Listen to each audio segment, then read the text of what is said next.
The drill of war. Syrian opposition police training for a new front. They're backed by Turkey, the two working side by side in the offensive against the Kurdish militia, or YPG. Turkey says the target, the YPG, is linked to outlawed Kurdish insurgents in Turkey. So some troops here are Kurds, taking up arms against the Kurdish militia.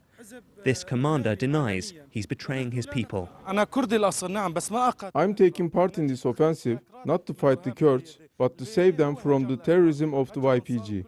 They planted terror into the heads of our youth. The shelling intensified today as Turkey's president vowed to neutralize every last terrorist. Many of those involved are sent from here in Azaz to the nearby front line. The terrain is bumpy, the threats constant. Any car, any passerby is scanned for explosives. Well, we're patrolling the front line now with Turkish troops, the closest position of the YPG Kurdish militia, just a few hundred meters in that direction from where they fire artillery. We just heard a couple of incoming mortars. The Turkish military offensive is now focused on clearing these villages around this area of the YPG, and Turkey says it wants to establish a buffer zone, pushing the militia about 20 miles deep away from its border into northern Syria. Among local residents, there's trust in those keeping guard and in the operation itself.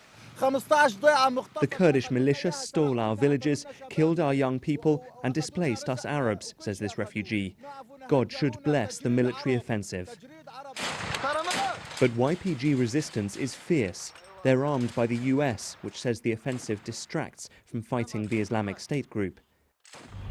The Kurds say civilians are being killed by Turkish artillery. Turkey denies it. But for those in areas hit by airstrikes, it's hell. There's no one here. I'm alone. There's no electricity and they're firing on us. They're shaking the world with this. Everybody has left. Azaz is scarred by the legacy of a 7-year-long war. In Syria, territory is power, and as the country has fallen apart, Turkey is determined to stop its age-old foes grabbing a piece of it. Mark Lowen, BBC News, Azaz, northern Syria.